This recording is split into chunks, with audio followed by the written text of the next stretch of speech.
ஷம்பாலா என்னும் மாய நகரம் இருப்பது உண்மையாக இருக்கும் என்பதை பலரும் நம்புகின்றனர். சமீபத்தில் நான் ஒரு காணொளியில் பார்த்தேன், இப்போது நாம் இறைவனாக வணங்கும் ஒரு சில மகான்கள் இந்த சம்பாலாவிற்கு சென்று வந்ததாகவும் அதன் பின்னரே மக்கள் அவர்களை இறைவனாக வணங்கினார்கள் என்பதும். அதில் உண்மை இருக்குமா என்று தெரியவில்லை.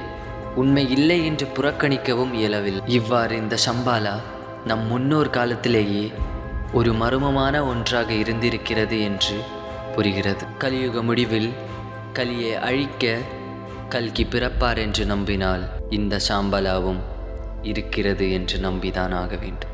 கல்கி பிறக்கும் நேரம் வெகு தொலைவில் இல்லை என்பதை நம்மை சுற்றி நடக்கும் பாவங்களை பார்க்கும் பொழுது புரிகிறது. இந்த காணொளியை பார்த்த உங்களுக்கு என்ன தோன்றுகிறது? ஷம்பாலா என்னும் மாய நகரம் இருக்குமா, இல்லை அது ஒரு கட்டுக்கதையாக இருக்குமா? உங்கள் கருத்துக்களை பதிவிட